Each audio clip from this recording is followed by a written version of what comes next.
नमस्कार दोस्तों, मैं रवि गोयल स्वागत करता हूं आपका उड़ान आईएएस एकेडमी के ई लर्निंग प्लेटफॉर्म पर।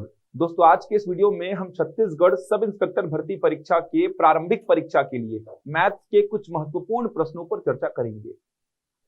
इससे पहले मेरा एक वीडियो आपने यूट्यूब में देखा होगा जो कि छत्तीसगढ़ एसआई भर्ती परीक्षा के प्रारंभिक परीक्षा के लिए उपयोगी था। मैंने उस वीडियो में ये 4 चैप्टर कवर किए थे, जिसमें दार्शनिक प्रणाली, संख्याएं, साधारण भिन्न एवं दशमलव भिन्न और वर्गमूल, इन 4 चैप्टर से संबंधित कुछ प्रश्न मैंने लिए थे। थोड़ा सा पेपर का लेवल आसान होगा, पहले भी बता चुका हूं। मैंने सिलेबस को भी पिछले वीडियो में डील किया था और सिलेबस के साथ मैंने आपको समझाया था कि उस वीडियो में मैंने इन 4 चैप्टर से संबंधित प्रश्नों को लिया था। तो दार्शनिक प्रणाली, इसमें मैंने आपको थोड़ा समझाया भी था कि मीट्रिक प्रणाली होता क्या है। संख्याएं में सिलेबस में क्या क्या था, पूर्ण संख्या, सम संख्या, विषम संख्या, अभाज्य संख्याएं, आरोही और अवरोही क्रम, स्थानीय मान। तो मैंने पिछले वीडियो में आपको अभाज्य संख्या से संबंधित प्रश्नों को सॉल्व करना सिखाया था, स्थानीय मान कैसे निकालते हैं वो समझाया था। इसके अलावा यहाँ पे दार्शनिक प्रणाली के भी एक आध प्रश्न आपने देखे थे। साधारण भिन्न और दशमलव भिन्न से संबंधित प्रश्नों को भी मैंने सॉल्व कराया है। वर्गमूल निकालने की विधियां, गुणनखंड और भाग विधि, दशमलव वाले अंकों का वर्गमूल निकालना, तो इन चैप्टर से संबंधित प्रश्न मैंने पिछले वीडियो में आपको कुछ प्रैक्टिस कराए थे। आज के इस वीडियो में जो प्रश्न होंगे वो किन चैप्टर्स पे आधारित होंगे, तो सबसे पहले औसत, सिलेबस में देख सकते हैं औसत निकालने से संबंधित प्रश्न, इंपॉर्टेंट चैप्टर है। व्यापम के जितने भी एग्जाम्स होते हैं औसत के प्रश्न आपको देखने को मिलेंगे। कभी कभी औसत के 3-3 प्रश्न भी पूछे गए हैं, तो औसत बहुत इंपॉर्टेंट है। इसके साथ ही साथ आज के वीडियो में आपको प्रतिशत के भी कुछ प्रश्न देखने को मिलेंगे। सिलेबस में देख सकते हैं प्रतिशत का अर्थ क्या है, प्रतिशत को दशमलव और दशमलव को प्रतिशत में बदलने से संबंधित प्रश्न। इसके अलावा लाभ और हानि आपको आज के इस वीडियो में दिखाई देगा। क्रय विक्रय मूल्य, लाभ हानि, इन्हें प्रतिशत और रुपयों में व्यक्त करना। साथ ही साथ अनुपात एवं समानुपात के भी कुछ प्रश्न आपको आज दिखाई देने वाले हैं। तो आज जो चैप्टर मैंने कवर किए हैं इस वीडियो में, उसमें औसत है, प्रतिशत है, लाभ और हानि, अनुपात एवं समानुपात। आगे आने वाले वीडियोस में आपको बचे हुए चैप्टर दिखाई देंगे, जिसमें चाल, समय, दूरी है, सामान्य ब्याज मतलब साधारण ब्याज है। साथ ही साथ कुछ और भी चैप्टर्स हैं, रेखा और कोण, समतली आकृतियां, ये सब आपको आगे आने वाले वीडियोस में दिखाई देंगे। चलिए, तो आज स्टार्ट करने से पहले कुछ महत्वपूर्ण जानकारी आपके लिए, जिसमें पहली जानकारी हमारे द्वारा छत्तीसगढ़ शिक्षक भर्ती परीक्षा 2022 के लिए एक और नया बैच प्रारंभ किया जा रहा है। 6 अक्टूबर से यह बैच प्रारंभ होगा। बहुत सारे अभ्यर्थियों की मांग थी कि दोपहर का बैच लाया जाए, तो सुबह 11 बजे से दोपहर में 2 बजे तक ये कक्षाएं संचालित होंगी। इससे पहले हमारे 2 बैचेस चल रहे हैं शिक्षक भर्ती के। 1 तारीख को एक बैच स्टार्ट हुआ था और 20 सितंबर को एक और बैच स्टार्ट हुआ था।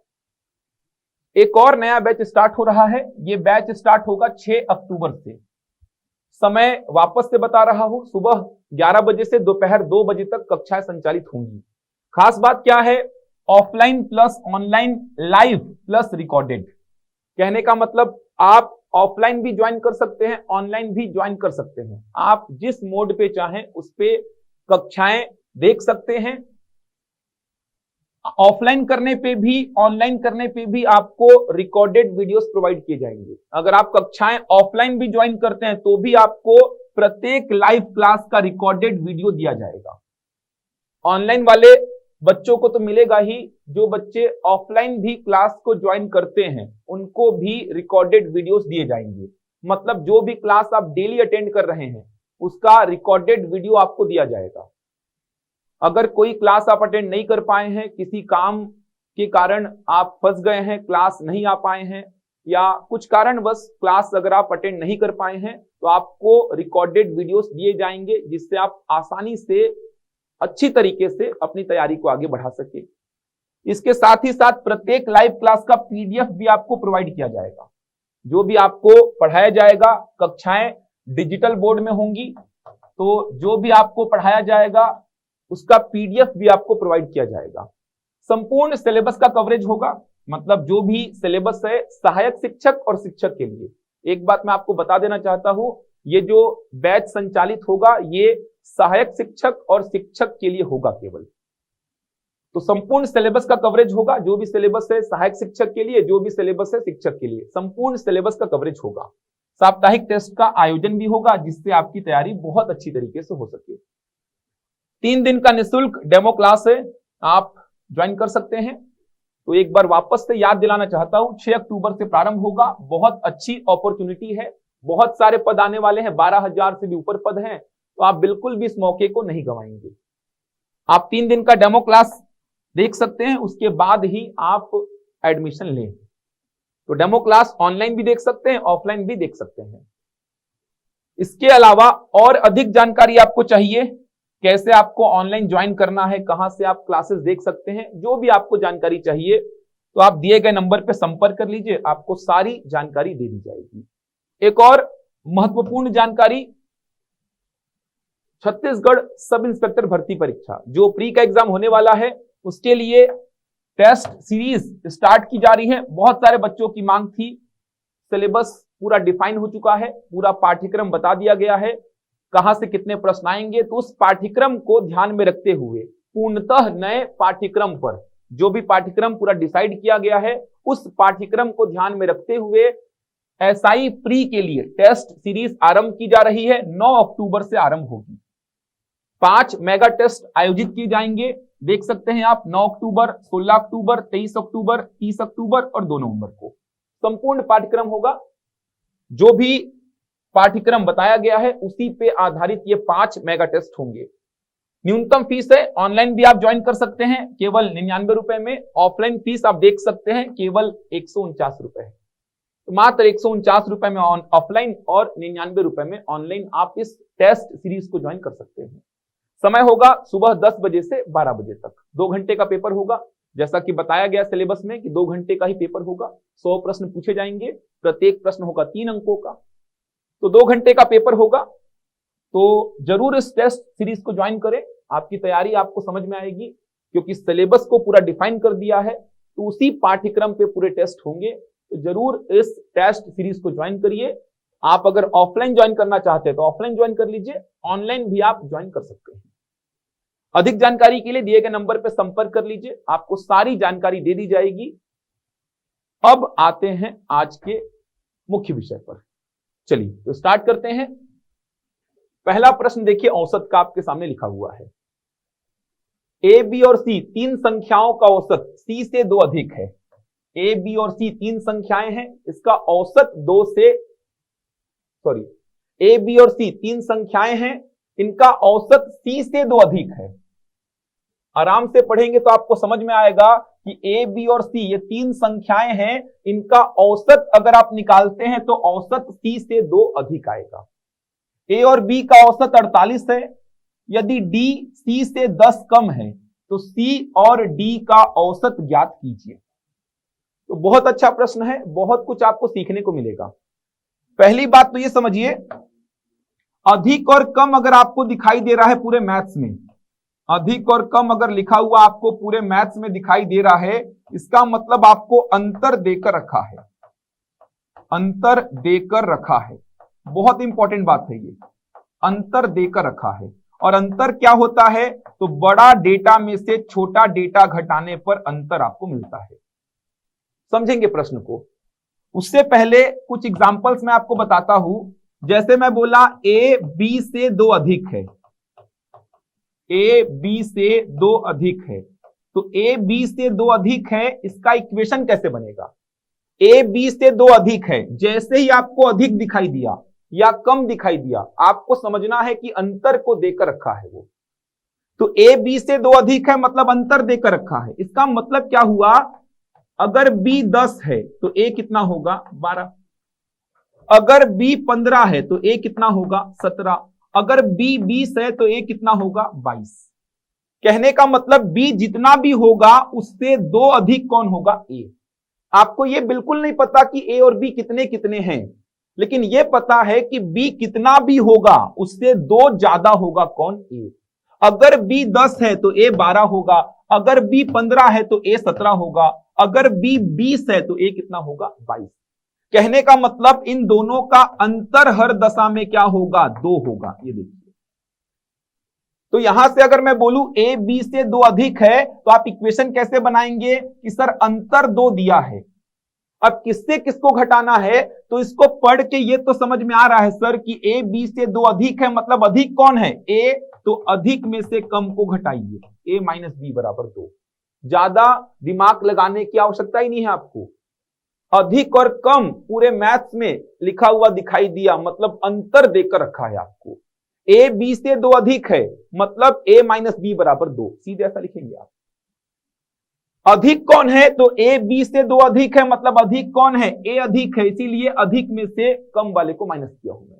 अंतर हमेशा होता है बड़ा माइनस छोटा, तो मैं बोला ए बी से 2 अधिक है मतलब ए माइनस बी बराबर कितना? 2 हो जाएगा। एक और इक्वेशन देखिए कैसे बनेगा। मैंने बोला एग्जाम्पल के लिए बी सी से 4 कम है, बी सी से 4 कम है, तो कम का मतलब भी क्या? अंतर। अब बी सी से 4 कम है तो अंतर कितना है? 4। बी सी से 4 कम है तो यहां पे सी माइनस बी बराबर कितना होगा? 4, क्योंकि बी और सी में अधिक कौन है? सी अधिक है। अधिक से कम वाले को माइनस करना है आपको, तो बहुत आसान हो जाएगा। अगर मैं बोला ए बी से 2 अधिक है तो ए माइनस बी बराबर 2, मैं बोला बी सी से 4 कम है तो सी माइनस बी बराबर 4। पूरे मैथ्स में आपको लगभग हर चैप्टर्स में दिखाई देता है। समय का अंतर हो जाता है, ब्याज का अंतर हो जाता है, समझ आ रहा है? किसी वस्तु की मात्रा का अंतर आपको दिखाई देगा, विक्रय मूल्य का अंतर आपको दिखाई देगा। तो लगभग हर चैप्टर में ये अधिक और कम वर्ड यूज होता है, तो आपको समझना है अधिक और कम का मतलब अंतर है। ए 2 है और ए बी से 2 अधिक है, दोनों में फर्क है। ए 2 है मतलब ए सीधे सीधे 2 है, ए बी से 2 अधिक है मतलब बी जितना भी है उससे 2 अधिक कौन है? ए है, मतलब अंतर देकर रखा है आपको। वैसे ही कम, तो अधिक और कम अगर बोल रहा है मतलब आपको अंतर देकर रखा है। अब आते हैं प्रश्न में। अभी तक मैं केवल आपको अधिक और कम का कंसेप्ट समझा रहा था। अब आते हैं प्रश्न में। ए बी और सी 3 संख्याओं का औसत सी से 2 अधिक है। क्या बोल रहा है? देखिए ए बी और सी 3 संख्याओं का औसत, तो ए बी और सी 3 संख्याओं का औसत क्या होगा? तो ए बी और सी 3 संख्याओं का औसत होगा। ये औसत पता है आपको, सभी परिमाणों का योग बटे परिमाणों की संख्या। तो ए बी और सी इन 3 संख्याओं का औसत ए प्लस बी प्लस सी बटा 3। सी से 2 अधिक है तो सी से 2 अधिक है, ये देखिए सीधे ऐसा इक्वेशन आपको लिखने आना चाहिए। क्या बोल रहा हूं? ये हो गया ए बी और सी 3 संख्याओं का औसत सी से 2 अधिक है, तो औसत जो है वो सी से 2 अधिक है, तो औसत माइनस सी बराबर 2। ए बी से 2 अधिक है तो ए माइनस बी बराबर 2, तो इन तीनों का औसत सी से 2 अधिक है, तो इन तीनों का औसत सी से 2 अधिक है। सीधे ऐसा लिखिए, बहुत आसान हो जाएगा। इसको सिंप्लीफाई कर लेते हैं। सिंप्लीफाई करेंगे तो क्या बनेगा? देखिए ए प्लस बी प्लस सी, अब ये 3 का सी में गुणा कर दो तो ये आ गया 3c divide by 3 equal to कितना? 2।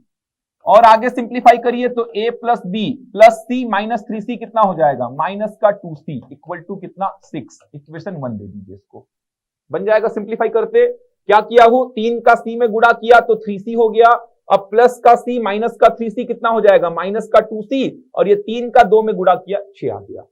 आगे क्या बोला? a और b का औसत 48 है। अब a और b का औसत 48 है तो आप क्या बोलेंगे? a प्लस बी बटा 2 बराबर 48। तो यहां से a प्लस बी का वैल्यू कितना आ जाएगा? 96 आ जाएगा। Equation number 2। a और b का औसत मतलब क्या? a प्लस बी बटा 2, 48 दिया है। ये देखिए यदि d c से 10 कम है, d c से 10 कम है तो सीधे c माइनस d बराबर कितना? 10। समीकरण नंबर 3। अब पूछा क्या है? c और d का औसत ज्ञात करें, तो c और d का औसत ज्ञात करें मतलब आपको c और d का वैल्यू चाहिए। कैसे निकलेगा c और d का वैल्यू? तो आप देख पा रहे हैं क्लियर आपको दिखाई दे रहा है? अगर मैं a प्लस बी का वैल्यू को यहां पुट कर देता हूं तो क्या मिल जाएगा आपको? तो आपको यहां से c मिल जाएगा, और c मिल गया, c का वैल्यू यहां पुट करूंगा तो क्या मिल जाएगा? आसान है बहुत। ये तीन इक्वेशन है, आपको चाहिए क्या? c और d। तो c और d पे कॉन्सेंट्रेट करिए। a प्लस बी को मैं यहां पुट कर देता हूं, देखिए पुट करता हूं a प्लस बी का value 96 minus 2c equal to कितना? 6। तो यहां से 96 को मैं उधर ले जाता हूं, तो ये बन गया 6 माइनस 96, तो माइनस 2c इक्वल टू कितना हो गया? माइनस 90, माइनस माइनस कैंसिल, तो c का वैल्यू कितना आ गया? 45। c आ गया 45। अब c का वैल्यू को यहां पुट करता हूं, तो 45 माइनस d बराबर कितना? 10।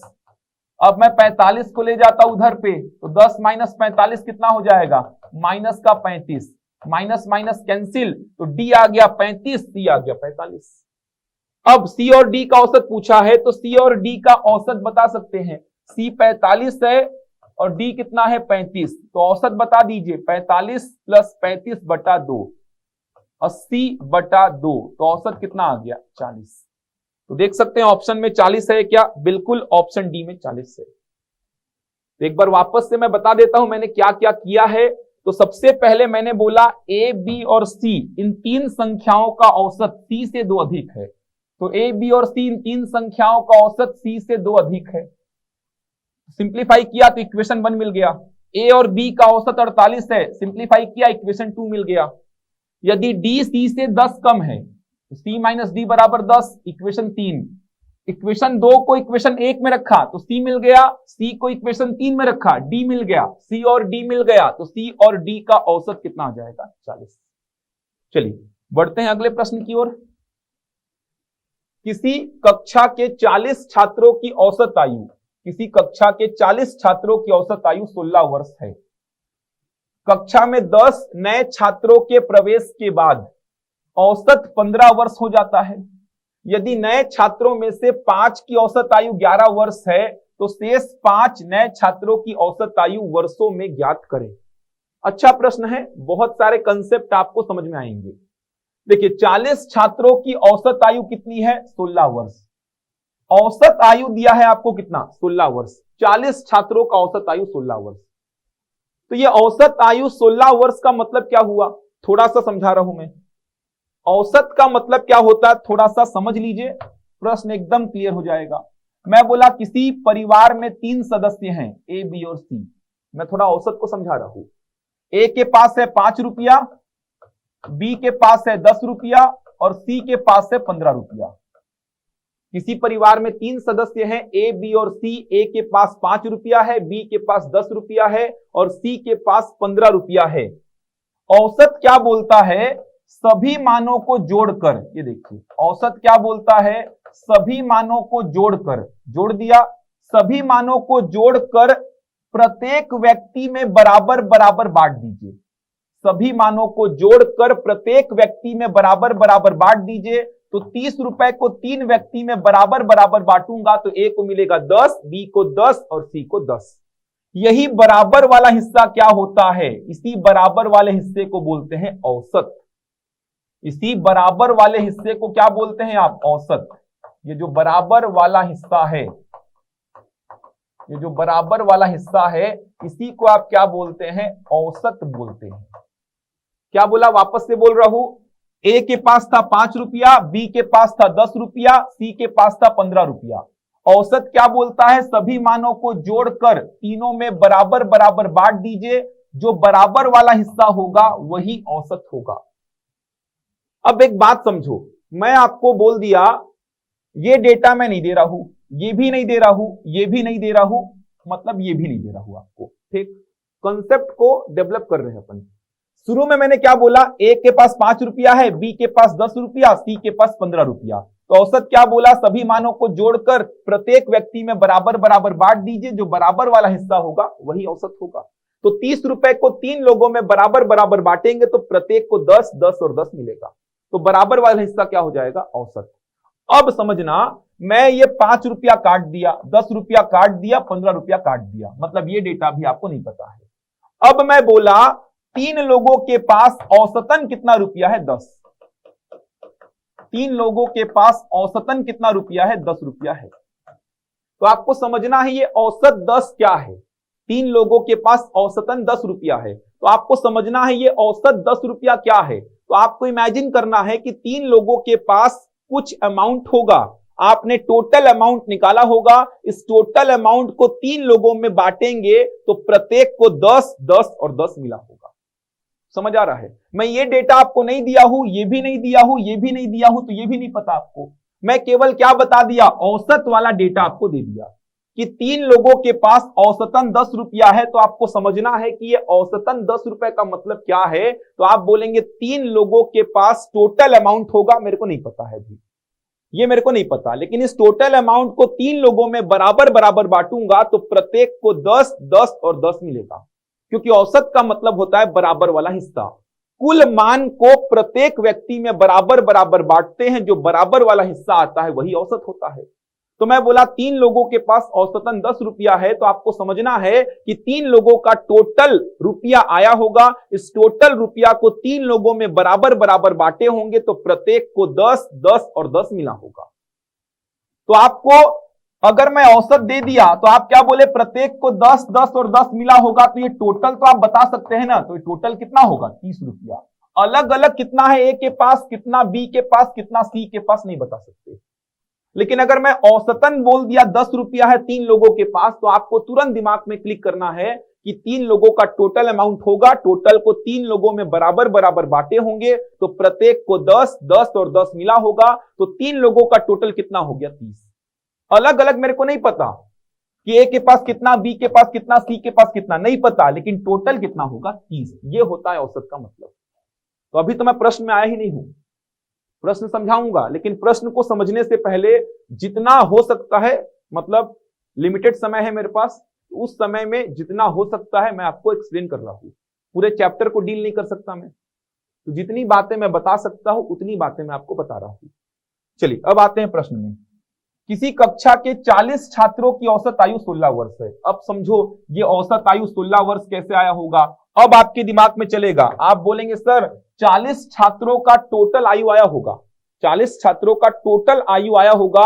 इस 40 छात्रों के टोटल आयु को उन 40 छात्रों में बराबर बराबर बांटूंगा तो प्रत्येक को 16, 16, 16, 16 मिला होगा। तो यहां से क्या बता सकते हैं, 40 छात्रों का टोटल आयु कितना हो जाएगा, 40 इंटू 16 कितना हो गया, 640 वर्ष। ये देखो अब आपके दिमाग में चल रहा होगा कि सर 40 छात्र हैं, उनका टोटल आयु आया होगा, इस टोटल आयु को मैं उन 40 छात्रों में बांटा होगा तो प्रत्येक को मिला होगा 16, 16, 16, 16, क्योंकि बराबर वाला हिस्सा ही होता है उस। तो टोटल कितना हो गया, 40 इंटू 16 मतलब 640 वर्ष। इसका मतलब उन 40 छात्रों का टोटल आयु देखूंगा मैं, उन 40 छात्रों का अगर मैं टोटल आयु देखूंगा तो मेरे को क्या मिलेगा, 640। अलग अलग मेरे को नहीं पता है, लेकिन टोटल कितना है, 640।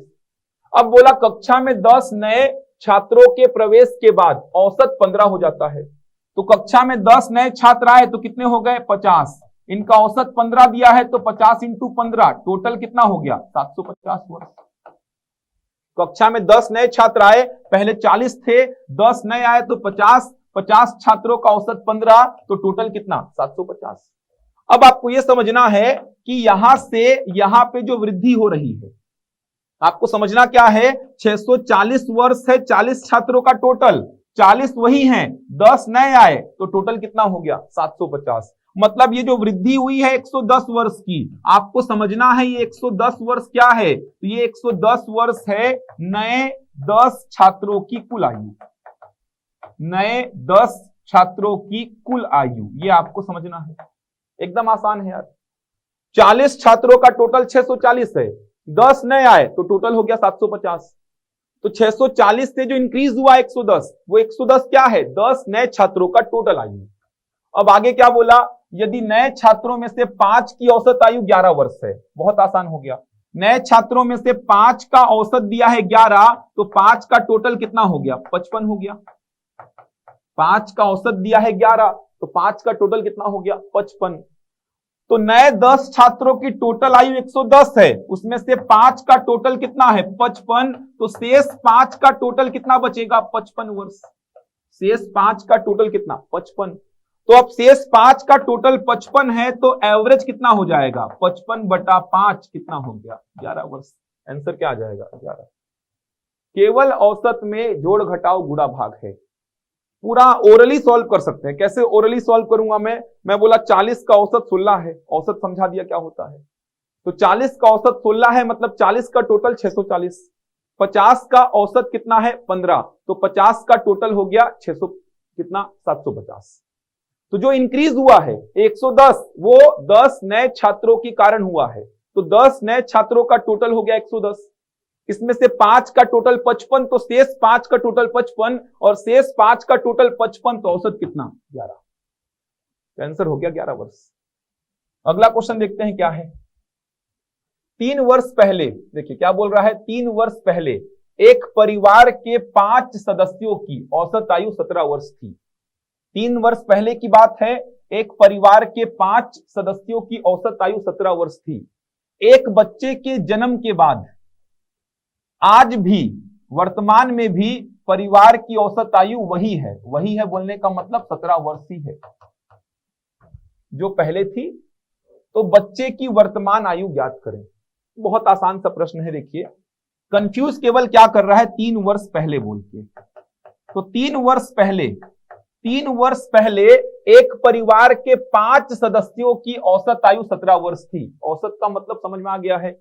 तो 5 सदस्यों की औसत आयु 17 वर्ष थी, तो 5 का टोटल कितना हो जाएगा 85 वर्ष। सिंपल सी बात है। 3 साल पहले 5 लोगों की आयु को अगर मैं जोड़ूंगा तो मेरे को 85 वर्ष मिलेगा। अलग अलग किस बंदे की आयु कितनी है मेरे को नहीं पता, लेकिन 3 साल पहले अगर मैं 5 लोगों की टोटल आयु देखूंगा तो मेरे को मिलेगा कितना 85 वर्ष। एक बच्चे के जन्म के बाद भी परिवार की औसत आयु आज भी वही है जो पहले थी। मतलब वर्तमान में कितने लोग हो गए, तो आप बोलेंगे वर्तमान में 6 लोग हो गए सर, और 6 लोगों का औसत 17 है, तो टोटल कितना हो गया 102 वर्ष हो गया। लेकिन आप 85 से 102 को कंपेयर नहीं कर सकते, क्योंकि ये 3 साल पहले की बात है और ये वर्तमान की बात है। 3 साल पहले 5 लोगों का टोटल 85 था, वर्तमान में 6 लोगों का टोटल 102 है। तो आप पहले क्या करोगे, तो सबसे पहला काम क्या होगा आपका, तो सबसे पहला काम आपका ये होगा कि 3 वर्ष पहले 5 लोगों का टोटल था कितना 85, तो वर्तमान में बता दो, तो वर्तमान में 5 लोगों का टोटल कितना हो जाएगा 100 वर्ष हो जाएगा। होगा कि नहीं, खुद सोचो। 3 साल पहले 5 लोगों का टोटल था 85, तो वर्तमान में प्रत्येक व्यक्ति 3-3 साल बढ़ेगा ना। मान लो मेरी आयु 3 साल पहले 25 साल की थी, तो वर्तमान में कितनी होगी 28 होगी ना। अगर मेरी आयु 3 साल पहले 25 थी तो वर्तमान में कितनी होगी 28। 5 लोग हैं तो प्रत्येक व्यक्ति 3-3 साल बढ़ेगा, तो कितना हो जाएगा 15 बढ़ जाएगा, कितना हो जाएगा 100 वर्ष।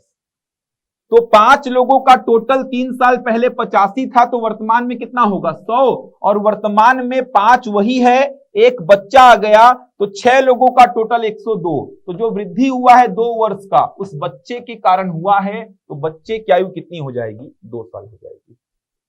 बहुत आसान है। 5 लोगों का टोटल 100, वर्तमान में एक बच्चे को मिलाए तो 6 लोगों का टोटल 102। तो जो 2 वर्ष बढ़ा है उस बच्चे के कारण बढ़ा है। ये 15 कैसे आया, तो मान लो 5 लोग थे, प्रत्येक व्यक्ति 3-3 साल बढ़ेगा। समझ आ रहा है। 5 लोगों का टोटल 3 साल पहले था 85, अब वर्तमान में प्रत्येक व्यक्ति 3-3 साल बढ़ेगा, तो कितना बढ़ गया 15 बढ़ गया। तो वर्तमान में 5 लोगों का टोटल 100 और वर्तमान में 6 लोगों का टोटल 102। तो जो वृद्धि हुआ है उस बच्चे के कारण ही तो हुआ है। तो वृद्धि कितना हुआ है 2 वर्ष का, मतलब उस बच्चे की आयु कितनी है 2 वर्ष। चलिए आगे बढ़ते हैं, अगला प्रश्न देखते हैं। एक व्यक्ति अपने धन का 50% भाग अपने पुत्र को और 30% भाग अपनी पुत्री को देता है। शेष राशि का 80% भाग किसी ट्रस्ट को दे दिया जाता है। अब यदि उस व्यक्ति के पास 16,000 रुपए बचे हों तो उसके पास प्रारंभ में कितनी धनराशि थी। ये अच्छा प्रश्न है। देखिए तो प्रारंभ में कितनी धनराशि मान लो x, बहुत आसान है समझना।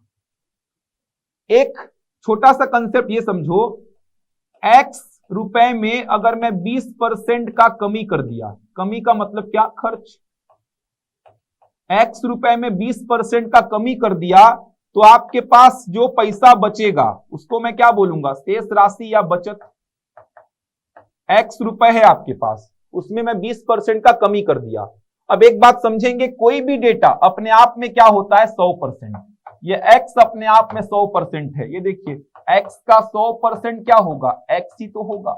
तो x अपने आप में 100% है, इसमें 20% का कमी कर दिया, मतलब x रुपए में 20% खर्च कर दिया तो शेष राशि या बचत ये कितना हो जाएगा, x का 80% हो जाएगा। सीधे ऐसा लिख सकते हो आप, x रुपए आपके पास हैं, इसमें से आपने 20% खर्च कर दिया मतलब कमी हो गया, तो नया मान या उसी को शेष राशि या उसी को बचत बोलूंगा, कितना हो जाएगा, x का 80%। उसी प्रकार यहां पे समझो, अब x रुपए उस व्यक्ति के पास था, अपने धन का 50%, ये देखिए अपने धन का 50% ये किसको दिया, अपने पुत्र को दिया, और अपने धन का ही 30%, यहां पे धन का ही 30% बोल रहा है, धन का 30% किसको दिया, पुत्री को दिया। तो x का ही 50%, x का ही 30%, मतलब देखा जाए तो x का कितना परसेंट उसने दे दिया, तो उसने x का 80% दे दिया। उसने कितना दे दिया, x का 80% उसने दे दिया, क्योंकि x का ही 50%, x का ही 30%, मतलब x का 80% उसने दे दिया है। इसके बाद जो पैसा बचा, इसके बाद जो पैसा बचा, शेष राशि जो बचा, उस शेष राशि का 80%, उस शेष राशि का 80% उसने क्या किया, किसी ट्रस्ट को दे दिया। इतना सब देने के बाद उस व्यक्ति के पास बचा कितना, 16,000 रुपया। इतना सब देने के बाद उस व्यक्ति के पास बचा कितना है, 16,000 रुपया। तो उसके पास प्रारंभ में क्या धनराशि थी, कितना आसान है, देखिए एक ही लाइन में करूंगा इसको। x का 50% और x का 30%, मतलब x का कितना परसेंट उसने दे दिया, 80% दे दिया। तो x का 80% देने के बाद, मतलब x में 80% का कमी होने के बाद शेष राशि कितना बचेगा, तो ये शेष राशि बचेगा कितना, x का 20%। सीधे ऐसा लिखेंगे, x का 50% और x का 30%, मतलब x का 80% देने के बाद उसके पास जो पैसा बचेगा वो कितना बचेगा, x का 20%। अब इस शेष राशि का, ये पैसा बचा उसके पास, अपने पुत्र और पुत्री को देने के बाद इतना रुपया उसके पास बचा है। अब इस शेष राशि का भी 80% दे दिया। अब इस शेष राशि का 80% दिया तो इस शेष राशि का कितना बचा, 20%।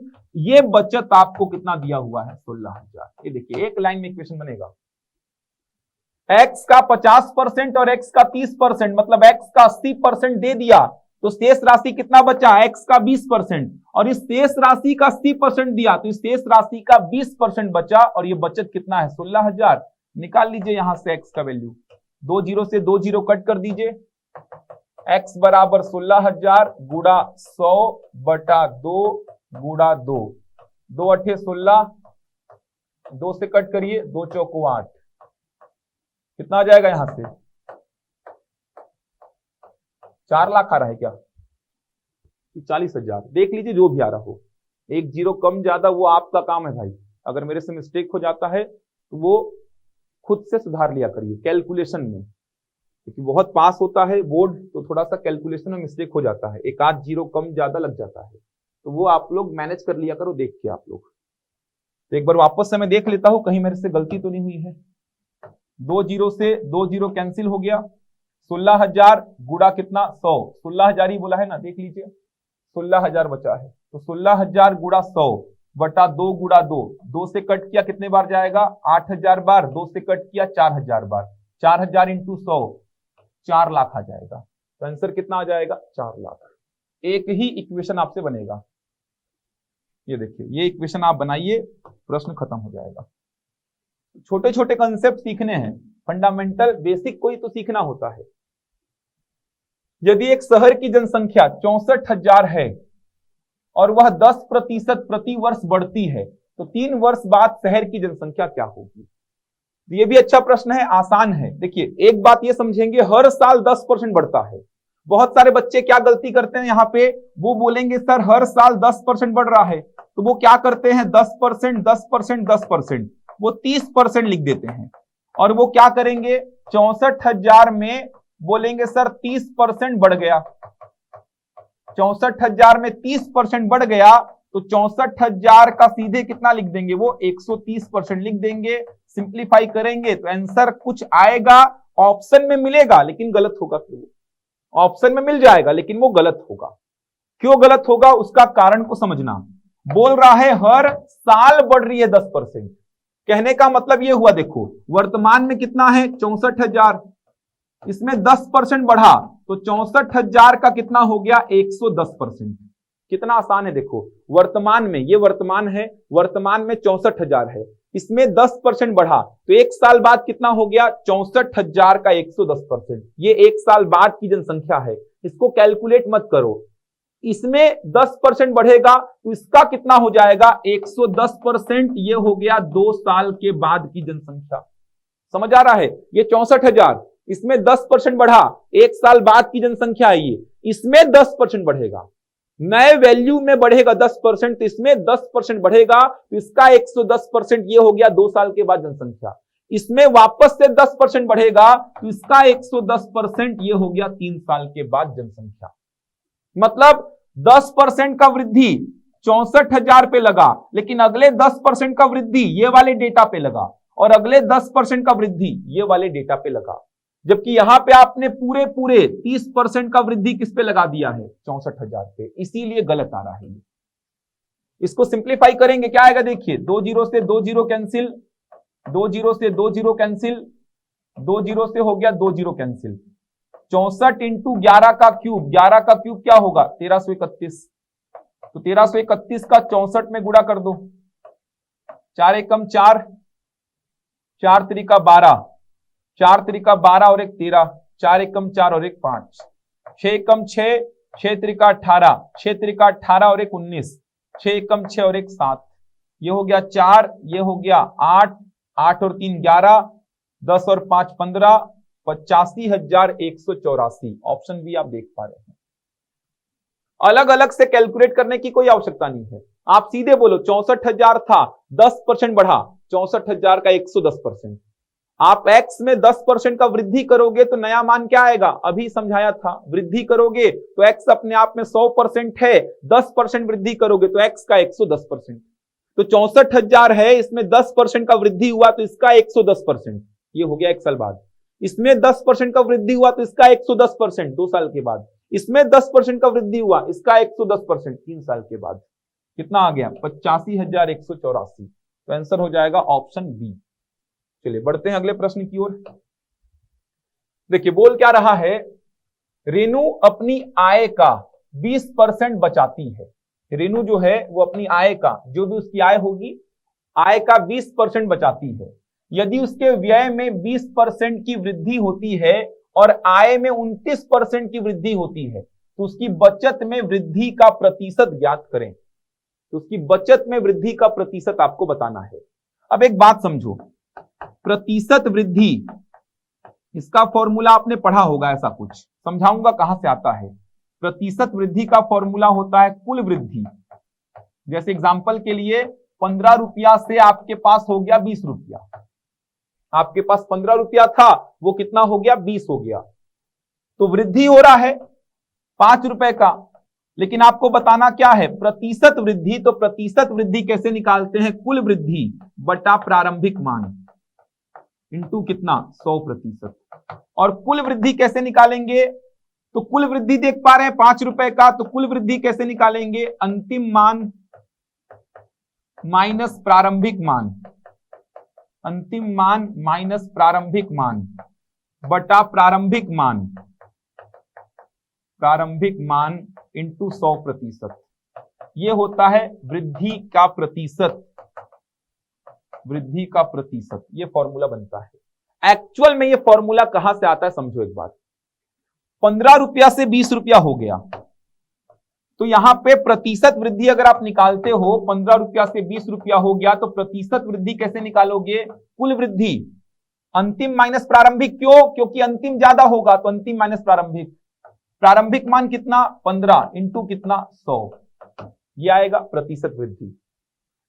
क्यों ऐसा लिखते हो, तो आप क्या बोलोगे समझो। 15 रुपया से 20 रुपया हो गया तो 5 रुपया जो बढ़ रहा है वो कितने पे बढ़ रहा है? 15 पे। 15 से 20 रुपया होने का मतलब 5 रुपया बढ़ रहा है। वो 5 रुपया कितने पे बढ़ रहा है? 15 रुपया पे बढ़ रहा है। तो आप एक्चुअल में क्या निकालते हो कि 5 रुपया जो है, 5 रुपया जो है वृद्धि वाला, ये 15 का कितना प्रतिशत है? 15 का कितना प्रतिशत है? एक्चुअल में आप ये निकालते हैं। प्रतिशत वृद्धि का मतलब होता है 5 रुपया का जो वृद्धि हुआ है वो कितने पे हुआ है? 15 रुपया पे। तो 5 रुपए का जो वृद्धि हुआ है वो 15 रुपया पे हो रहा है, मतलब ये 5 रुपया 15 का परसेंट में कितना है? तो 5 ऊपर 15 नीचे इंटू 100, उसी को अरेंज करने के लिए फॉर्मूला बन जाता है। ये देख सकते हैं 5 रुपया का वृद्धि 15 पे हो रहा है। नीचे हमेशा प्रारंभिक मान क्यों लेते हैं? 15 से 20 हुआ मतलब 5 का वृद्धि 15 पे हुआ है। 15 से 10 हुआ मतलब 5 का कमी 15 पे हुआ है। तो 5 का जो वृद्धि 15 पे हो रहा है ये परसेंट में कितना है? तो 5/15 इंटू 100। समझ आ रहा है? प्रारंभिक मान पे ही वृद्धि हो रहा है, प्रारंभिक मान पे ही कमी हो रहा है, इसीलिए नीचे हमेशा क्या लेते हैं? प्रारंभिक मान। 5 रुपया जो बढ़ा है वो 15 रुपया पे बढ़ा है, तो परसेंट में कितना है? तो 5 15 का कितना परसेंट है? 33 सही 1/3 आएगा। अब यहां पे प्रश्न पूछा है बचत में वृद्धि का प्रतिशत। बचत में तो जिसमें पूछेगा उसका प्रारंभिक मान और अंतिम मान चाहिए होगा। अगर मेरे से पूछ रहा है वो कि बचत में प्रतिशत वृद्धि बताओ, इसका मतलब यह हुआ कि मेरे को चाहिए क्या? प्रारंभिक बचत चाहिए और अंतिम बचत चाहिए। अगर मेरे को प्रारंभिक बचत और अंतिम बचत मिल गई तो मैं बचत में प्रतिशत वृद्धि और प्रतिशत कमी बता दूंगा। अब दूसरी खास बात यह है, आपने प्रतिशत का चैप्टर अगर अच्छी से पढ़ा होगा तो आपने समझा होगा कि जब भी प्रतिशत में सामने वाले को आंसर चाहिए, जब भी प्रतिशत में सामने वाले को आंसर चाहिए कि प्रतिशत वृद्धि बताओ, प्रतिशत कमी बताओ, प्रतिशत लाभ बताओ, प्रतिशत हानि बताओ, प्रतिशत में सामने वाले को आंसर चाहिए होगा तो प्रारंभिक मान को आप कुछ भी अपने मन से मान सकते हैं। प्रारंभिक मान को अपने मन से कुछ भी मान सकते हैं। जब भी प्रतिशत में सामने वाले को आंसर चाहिए होता है तो प्रारंभिक मान को अपने मन से कुछ भी मान सकते हैं। 1 रुपया, 100 रुपया, 50 रुपया, x रुपया, जो आपका मन करता है। तो यहां पे मैं क्या करता हूं? मान लेता हूं उसकी आय। देखो यहां पे मान लेता हूं प्रारंभ में उसकी आय कितना? 100 रुपया। आय 100 रुपया क्यों मान रहा हूं? 100 में मानने में फायदा है, सीधे प्रतिशत निकलता है। तो आय कितना मान लिया? 100 रुपया मान लिया। आय 100 मान लिया तो बोला क्या है? 100 का 20% बचाती है, 100 का 20% बचाती है। तो बचत कितना हो जाएगा? तो आप बोलेंगे 100 का 20% बचाती है, तो 100 का 20% मतलब कितना हो गया? बचत 20 रुपया। तो प्रारंभ में तो बचत मिल चुका है। अगर मैं खर्च की बात करूंगा तो आय 100 है और बचत 20 है, तो खर्च कितना हो गया प्रारंभ में? 80 रुपया। तो प्रारंभ में आपको तीनों डेटा मिल गया है, आय 100, बचत 20, खर्च 80। अब उसके बाद क्या बोल रहा है? यदि उसके खर्च, व्यय मतलब खर्च, यदि उसके खर्च में वृद्धि हो गया कितना? 20%। तो नया मतलब अंतिम डेटा, नया मतलब अंतिम में देखो व्यय 20% बढ़ गया, तो व्यय मतलब खर्च 20% बढ़ गया। तो पहले खर्च कितना था? पहले खर्च था 80, तो 80 में 20% बढ़ गया, तो आप सीधे लिखेंगे 80 में 20% बढ़ने का मतलब 80 का 120%, कितना हो गया? 96। आय कितना बढ़ गया? 29% बढ़ गया। तो आय कितना हो गया? पहले था 100, 29% बढ़ गया, तो 100 का 129% कितना हो गया? 129। बढ़ने का मतलब क्या हुआ? व्यय 20% बढ़ा, तो पहले कितना था? 80, 20% बढ़ने के बाद 96 हो गया। आय कितना था? 100, 29% बढ़ने के बाद 129 हो गया। अब नया आय और नया व्यय मिल गया तो नया बचत बता दो। तो नया बचत 129 माइनस 96 कितना हो जाएगा? देखिए 9 में 6 गया 3, 12 में 9 गया 3। नया बचत मिल गया 33, पुराना बचत कितना है? 20। अब देखिए पहले 20 रुपया बचाता था, अब बचा रहा है 33 रुपया, तो प्रतिशत वृद्धि बता सकते हैं कितना हो जाएगा? कुल वृद्धि 13 रुपए का 20 रुपए के ऊपर हो रहा है, तो 13/20 इंटू 100। ये देखिए 13 पचे कितना हो जाएगा? 65। प्रतिशत लाभ हानि पूरे एक ही कंसेप्ट पे चलते हैं। एक्स में 10% का वृद्धि तो एक्स का 110%, एक्स में 10% का कमी तो एक्स का 90%। तो देख सकते हैं प्रारंभ में आय मान लिया 100, नया आय 129, प्रारंभ में खर्च 80 है, नया खर्च 96, बचत मिल गया था प्रारंभ में, नया बचत मिल गया, तो पहले 20 रुपए बचा रहा था, अब 33 रुपए बचा रहा हूं, तो बचत में प्रतिशत वृद्धि 13 रुपए का वृद्धि हो रहा है, किस पे? 20 पे, तो प्रतिशत में कितना होगा? 65। ठीक, चलिए बढ़ते हैं अगले प्रश्न की ओर।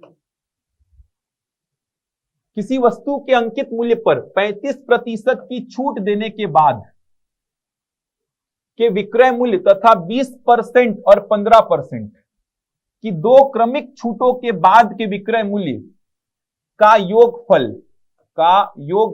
1995 रुपए है, तो वस्तु का अंकित मूल्य ज्ञात करें। क्या बोल रहा है? देखिए वापस से बोल रहा हूं, एक वस्तु के अंकित मूल्य पर 35% की छूट के बाद का विक्रय मूल्य तथा 20% और 15% की दो क्रमिक छूटों के बाद का विक्रय मूल्य, इन दोनों का योगफल कितना है? 1995 है, तो वस्तु का अंकित मूल्य ज्ञात करें। अब एक बात समझेंगे, मान लो अंकित मूल्य कितना है? x, तो बोल क्या रहा है? अंकित मूल्य x है, तो इसमें 35% का डिस्काउंट दे रहा है, तो 35% का डिस्काउंट मतलब 35% का कमी, सारा कंसेप्ट वही है।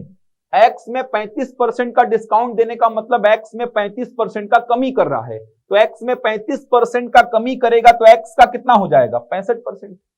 सिंपल सी बात है, x में अगर 35% का कमी किया तो x का 65%, x रुपए लिखा था, 35% डिस्काउंट करके बेचा, मतलब ये वाला विक्रय मूल्य मिल गया कितना? x का 65%। और 20% और 10% का दो क्रमागत छूट, 20% और 10%, सॉरी 20% और 15 है, तो 20% और 15% का दो क्रमागत छूट, क्रमिक छूट। क्रमिक छूट का मतलब क्या हुआ? x में 20% का छूट दिया तो x का 80%, अब इस पे छूट दूंगा 15% का, तो इसका 85%। ये देखिए, ये हो गया विक्रय मूल्य। मतलब एक 35% का छूट दिया तो ये विक्रय मूल्य, और दो क्रमागत छूट दिया तो ये विक्रय मूल्य, इन दोनों का योगफल कितना है? 1995। पूरा कंसेप्ट तो प्रतिशत का है।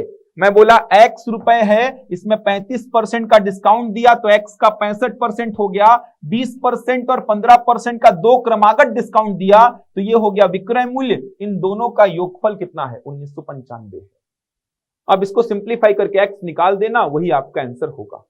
सिंप्लीफाई आसानी से कर सकते हैं, कट कर दीजिएगा 5 से कट करिए, सिंप्लीफाई करके x निकालिए, कमेंट में बता दीजिए x कितना आ रहा है। ठीक, कंसेप्ट मैंने आपको समझा दिया है।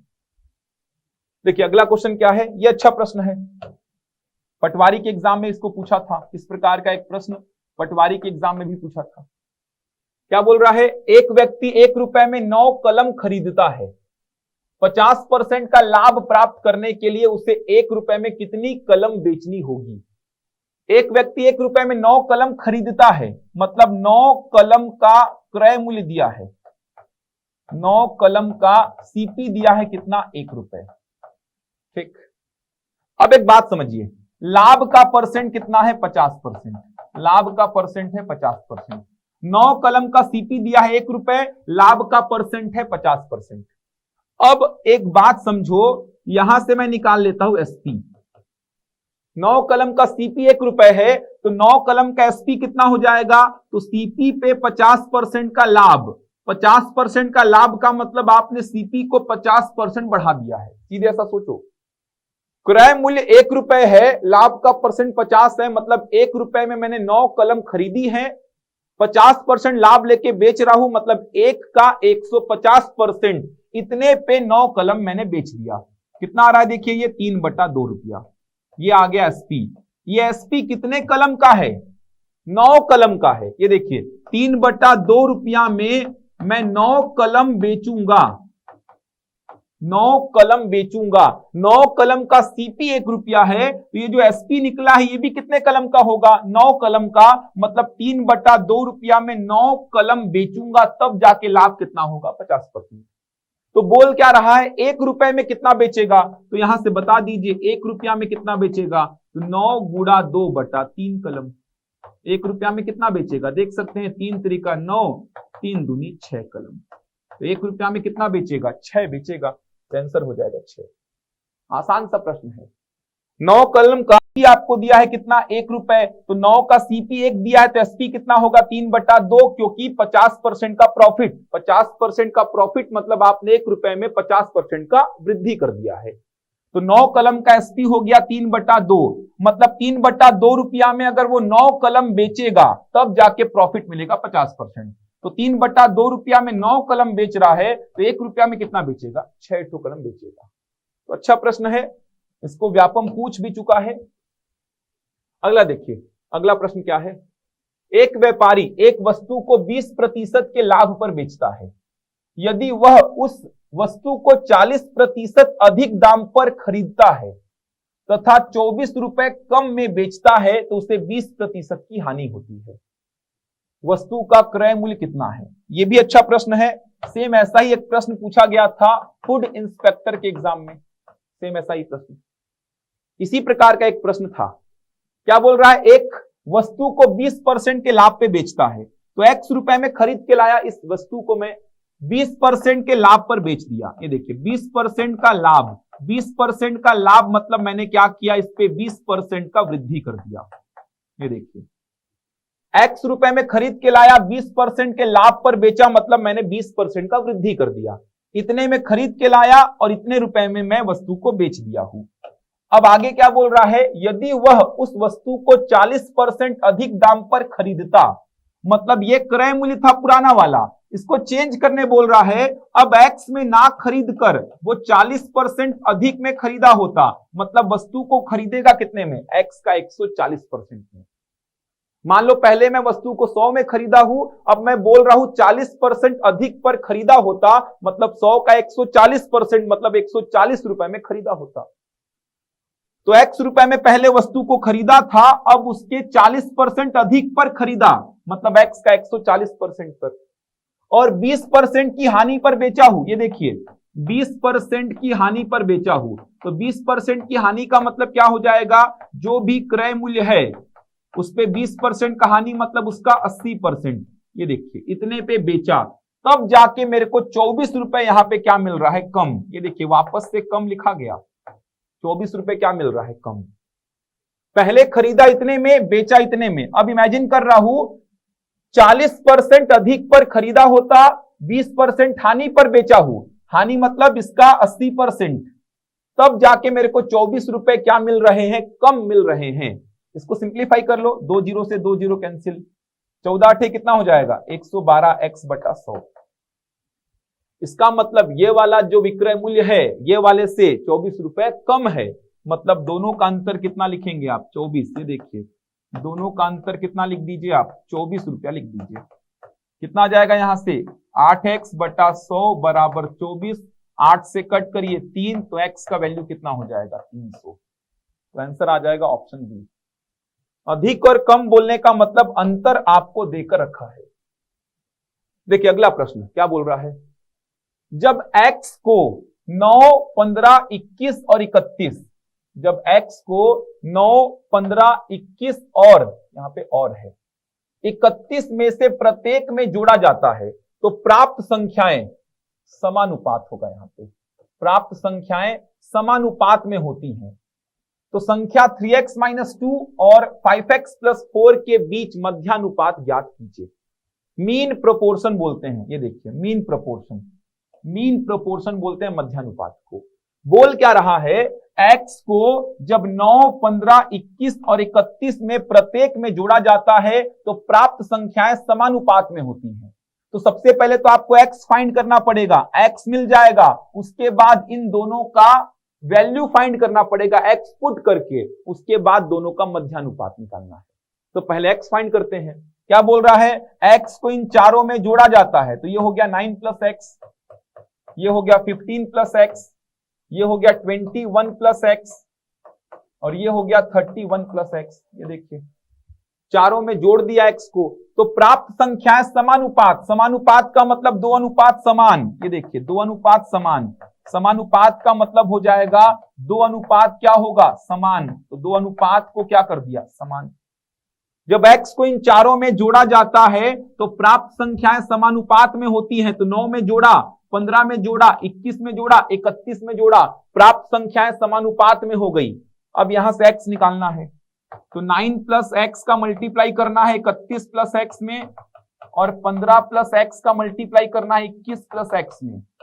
मल्टीप्लाई करते हैं, चलिए 9 का 31 में, 9 एकम 9, 9 एकम 9, 9 त्रिका 27, प्लस 9 का प्लस 31 में तो प्लस 279 आएगा, प्लस 9 का प्लस एक्स में कितना आ जाएगा, प्लस का 9x। उसके बाद प्लस एक्स का प्लस 31 में तो प्लस एक्स का प्लस 31 में प्लस 31x, प्लस एक्स का प्लस एक्स में क्या हो जाएगा, प्लस एक्स स्क्वायर।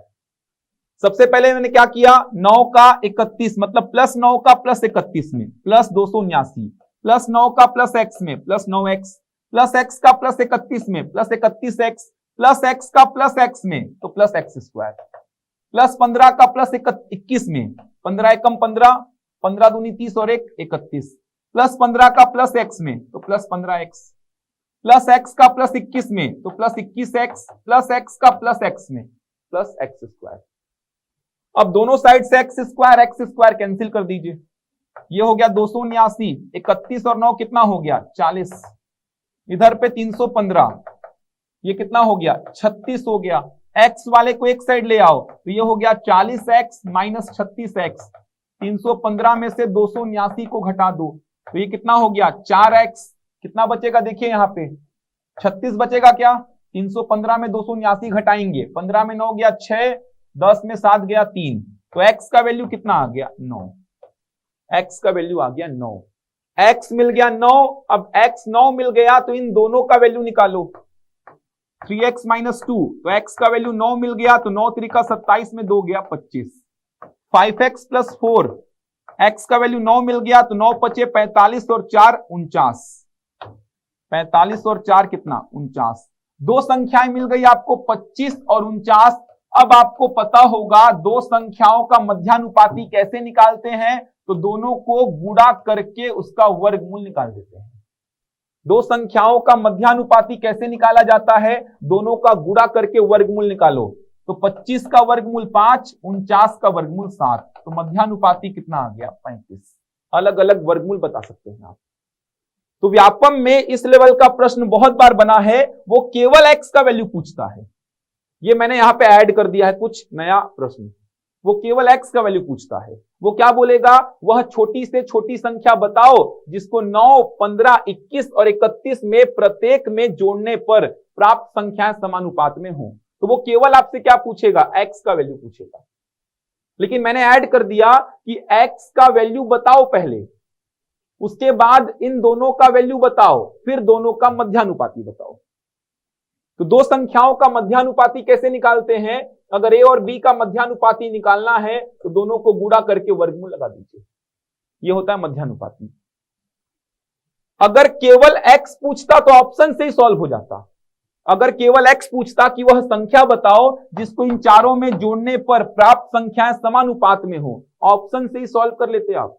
ऐसा कौन सा ऑप्शन है जिसको इन चारों में जोड़ने पर, ये देखिए 9 को जोड़ूंगा इन चारों में तो 9 और 9 कितना हो गया 18, 15 और 9 कितना हो गया 24, 21 और 9 कितना 30, 31 और 9 कितना 40, कट कर दो, 6 त्रिका 18, 6 चौको 24, 3/4, 3/4। लेकिन यहां पे जो प्रश्न मैंने लिया है उसमें आपको प्रोसीजर फॉलो करना पड़ेगा, x निकालना पड़ेगा, x निकलेगा, उसके बाद दोनों संख्याएं बताओगे, उसके बाद दोनों का मध्यानुपाती बताओगे, तो ये बन गया तो व्यापम के लेवल का तो बन ही जाएगा आपसे। तो प्रोसेस देख लीजिए, चारों में x जोड़ा, प्राप्त संख्याएं समानुपात, समानुपात का मतलब होता है दो अनुपात समान, तो मैंने दो अनुपात को समान किया, x निकाला, उसके बाद प्रश्न हो गया सॉल्व। चलिए बढ़ते हैं अगले प्रश्न की ओर। एक बैग में 2 रुपया, यहां पे 1 रुपया होगा, इसको कट कर लीजिएगा, 1 रुपया 50 पैसे और 25 पैसे के सिक्के हैं। कुल सिक्के कितने हैं, 175 हैं। यदि उन सभी प्रकार के सिक्कों की राशि बराबर हो, सभी प्रकार के सिक्कों की राशि बराबर हो, तो बैग में कुल धनराशि ज्ञात करें। तो बैग में आपको बताना है कुल धनराशि कितना है। अब बैग में सभी प्रकार के सिक्कों की राशि बराबर है। कहने का मतलब यह हुआ 1 रुपए के सिक्कों का मूल्य, 1 रुपए के सिक्कों का मूल्य ये मान लो x रुपया है, और 50 पैसे के सिक्कों का मूल्य ये भी x रुपया, और 25 पैसे के सिक्कों का मूल्य ये भी क्या है, x रुपया है। ऐसा कुछ बोल रहा है। मतलब थैले में 1 रुपए के सिक्के को जुटाऊंगा तो जितना रुपया बनेगा उतना ही रुपया 50 पैसे के सिक्के को जुटाने पे बनेगा, और उतना ही रुपया 25 पैसे के सिक्के को जुटाने पे बनेगा। जितना अमाउंट 1 रुपए के सिक्के को जुटाने पे बनेगा, मान लो 1 रुपए के सिक्के को जुटाया तो मेरे पास 100 रुपया बन गया, इतना ही रुपया 50 पैसे के सिक्के को जुटाने पे बनेगा, और इतना ही रुपया 25 पैसे के सिक्के को जुटाऊंगा तो बनेगा। वो कितना रुपया बन रहा है नहीं पता, तो मैं मान लिया 1 रुपए के सिक्के का मूल्य x रुपए, 50 पैसे के सिक्के का मूल्य x रुपए, और 25 पैसे के सिक्के का मूल्य x रुपए। कुल सिक्के कितने हैं, 175। कुल सिक्के कितने हैं, 175।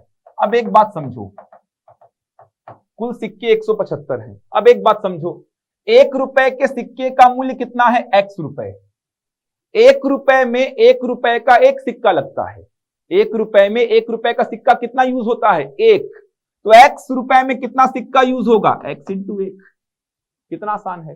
1 रुपए का सिक्का 1 रुपए में 1 ठो होता है ना, तो x रुपए में कितना होगा, x इंटू 1। 50 पैसे का सिक्का 1 रुपया में कै ठो होता है, 2 ठो होता है, तो x रुपया में कै ठो होगा, x इंटू 2।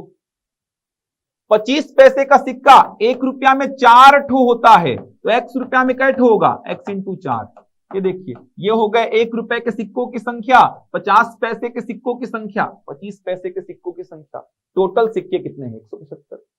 1 रुपए का सिक्का 1 रुपया में 1 ठो, 2 रुपया में 2 ठो, 3 रुपया में 3 ठो, 4 रुपया में 4 ठो, तो यहाँ पे x रुपया है, तो x रुपया में कितना, x इंटू 1। 50 पैसे का सिक्का 1 रुपया में 2 ठो होता है, तो x रुपया में कितना होगा, x इंटू 2। 25 पैसे का सिक्का 1 रुपया में 4 ठो होता है, तो x रुपया में कितना होगा, x इंटू 4। सिंप्लीफाई करो, 4x 2x 6 और 1 7, 7x बराबर 175। तो x कितना आएगा, 175 बटा 7, 7 दूनी 14, 7 पचे 35, x आ गया 25। मतलब 1 रुपए के सिक्के का मूल्य 25 रुपए, ये भी 25 रुपए और ये भी 25 रुपए, तो टोटल कितना हो गया, 75 रुपया है उस थैले में। तो ऑप्शन देख लीजिए, 75 रुपया है उस थैले में। फटाफट बना सकते हैं, सब कुछ मैंने ऑलरेडी पढ़ाया है आपको, अगर आपने क्लास अटेंड किया होगा तो समझा भी होगा।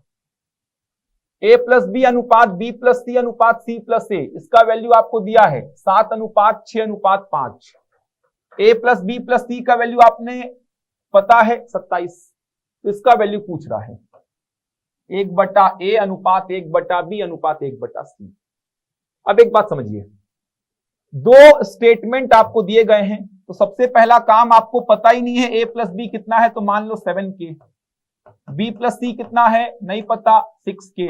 c प्लस a कितना है नहीं पता, तो 5k मान लो। सीधे 7 6 5 तो बोल नहीं सकते, सीधे 7 6 5 तो बोल नहीं सकते, तो मान लिया 7k 6k 5k।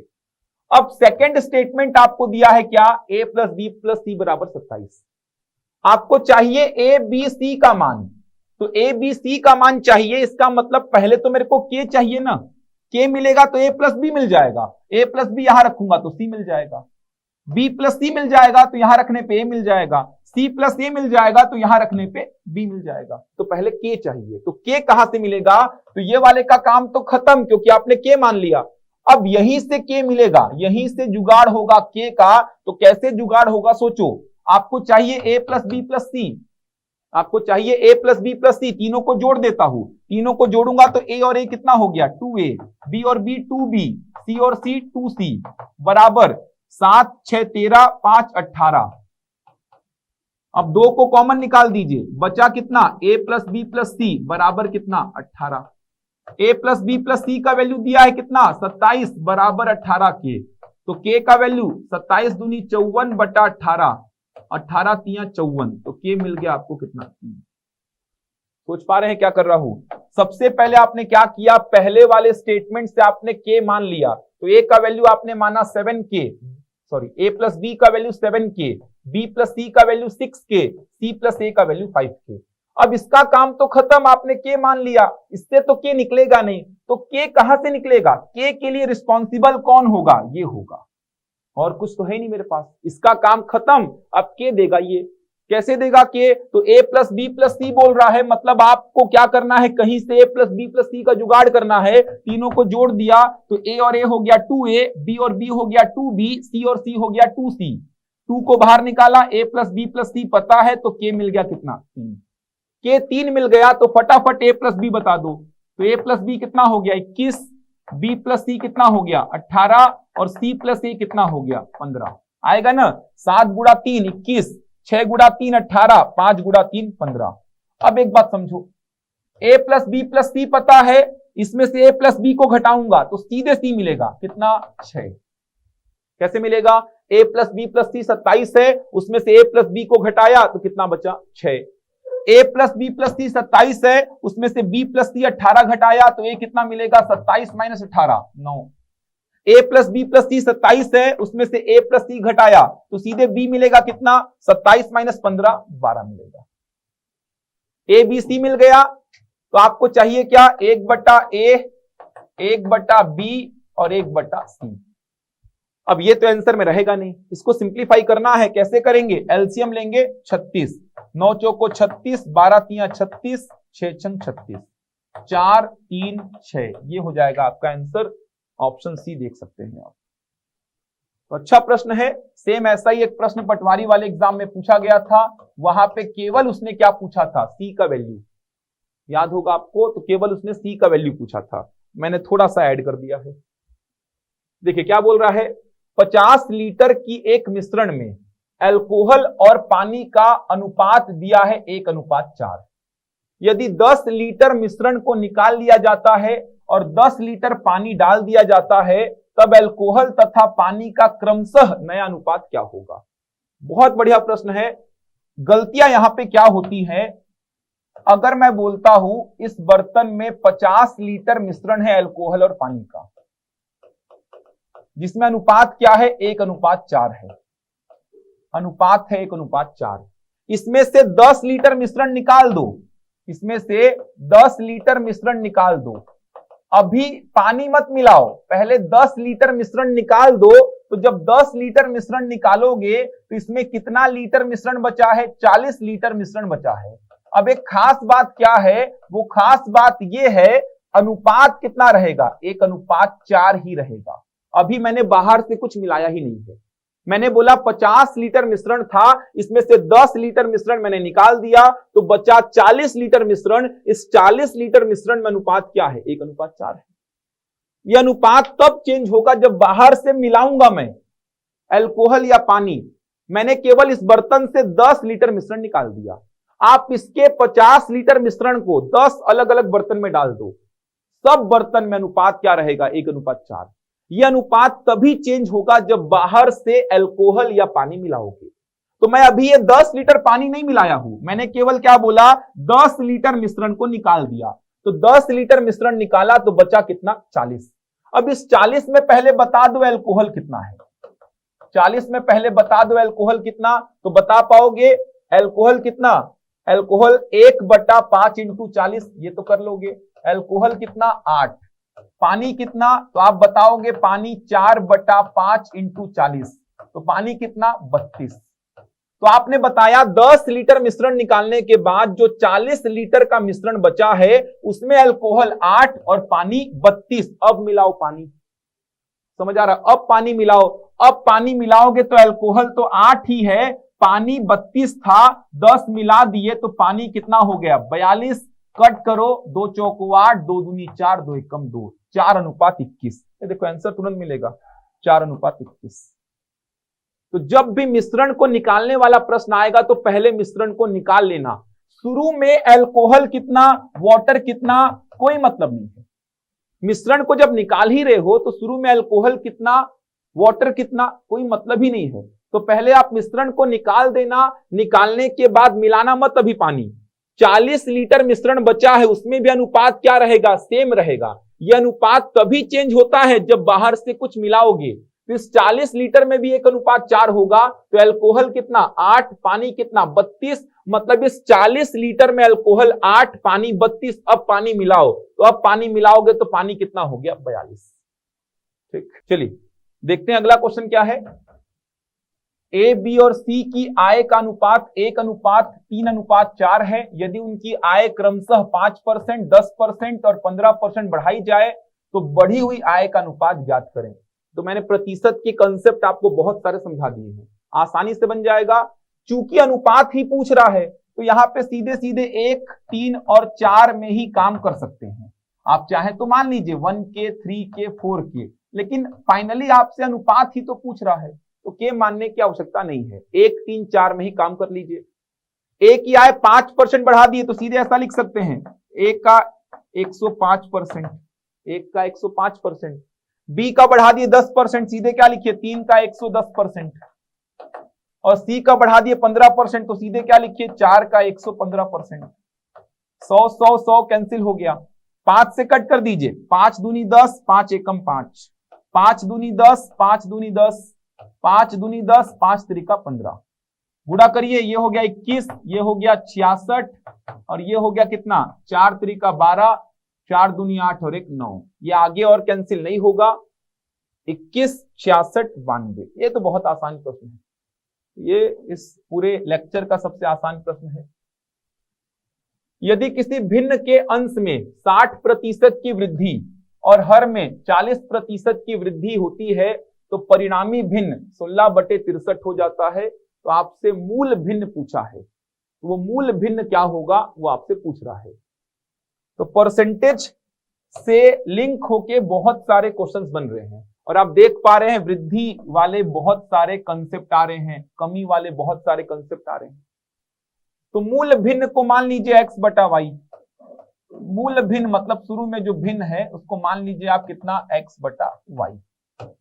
अब क्या बोल रहा है, अंश में 60% का वृद्धि, तो ये होता है अंश, तो अंश में 60% का वृद्धि, तो अंश में 60% का वृद्धि, तो अंश का कितना हो गया 160%। कोई भी डेटा अपने आप में 100% होता है। हर में 40% का वृद्धि, तो हर का कितना हो गया 140%। तब जाके वो भिन्न कितना हो गया, परिणामी भिन्न हो गया 16/63, परिणामी भिन्न हो गया 16/63। कैंसिल करिए, 100 से 100 कैंसिल हो जाएगा, 0 से 0 कैंसिल हो जाएगा। कितना आ रहा है देखिए, x गुड़ा 16, y गुड़ा 14 बराबर 16/63। 16 और 16 भी तो कैंसिल हो जाएगा, तो यहां से x/y कितना आ जाएगा 14/63। ऑप्शन देख लीजिए, 14/63 कटेगा क्या, 7 से कट जाएगा, 7 दूनी 14, 7 9 63, 2/9 हो जाएगा। तो प्रतिशत का जो मैंने कंसेप्ट आपको बताया छोटा सा, उसको ध्यान रखिए कि x में 10% का वृद्धि करेंगे तो नया मान सीधे आप लिख सकते हैं x का 110%। ये अपने आप में 100% है, 10% बढ़ा दिए तो उसका 110% हो गया। x में अगर आप 10% का कमी कर रहे हैं तो नया मान हो जाएगा x का 90%, x का 90%। ये अपने आप में 100% है, 10% कम किए तो x का 90% हो गया। तो ये 15 प्रश्न कंप्लीट हो गए, जो कि कुछ चैप्टर्स पे आधारित थे, जिसमें प्रतिशत, लाभ और हानि, अनुपात, समानुपात और औसत था। तो जो बचे हुए चैप्टर्स हैं वो आगे आने वाले वीडियोस में कंप्लीट हो जाएंगे। पिछले वीडियो में मैंने एक मिस्टेक कर दी थी, ध्यान रखिएगा, वो मैंने डेटा को रिपीट कर दिया था। तो बहुत सारे बच्चों ने कमेंट किया था, तो खुशी इस बात की कि आप लोग वीडियो देख रहे हैं, वीडियो देख रहे हैं तभी तो आप वहां तक पहुंचे हैं। वो अंतिम प्रश्न था, 2 कथन आपको दिए गए थे, उसमें 11 से विभाजिता का नियम मैंने लगाया था। तो जो डेटा दिया गया था उस डेटा को लिखते समय मैंने एक अंक को 2 बार लिख दिया था, जिससे वो संख्या 11 से डिवाइड नहीं हो रही थी, जबकि एक्चुअल में जो प्रश्न में डेटा था वो 11 से डिवाइड हो रहा था। मैंने इस डेटा को जब लिखा नियम लगाने के लिए तो मैंने एक अंक को रिपीट कर दिया था, तो लिखते समय मिस्टेक हो गई थी वो, इसी कारण वो जो मैं बता रहा था डेटा वो 11 से डिवाइड नहीं हो रहा था, जबकि एक्चुअल में जो प्रश्न में डेटा था वो 11 से डिवाइड हो रहा था। तो सिंपल सा प्रश्न था वो। तो वीडियो को अगर आप ध्यान से देखे होंगे तो आपने देखा होगा मैंने डेटा को लिखते समय 4 को 2 बार लिख दिया था। जिससे वो संख्या 11 से डिवाइड नहीं हो रही थी। लेकिन खुशी इस बात की है कि आप लोग वीडियो देख रहे हैं। थोड़ी मोड़ी अगर कुछ गलतियां होती हैं तो बिल्कुल आप बताइए, हम लोग को भी सीखने का मौका मिलेगा आप लोगों से। चलिए, तो उम्मीद करता हूं आपको वीडियो पसंद आया होगा। मिलते हैं अगले वीडियो में बचे हुए टॉपिक्स के साथ में। तब तक के लिए धन्यवाद।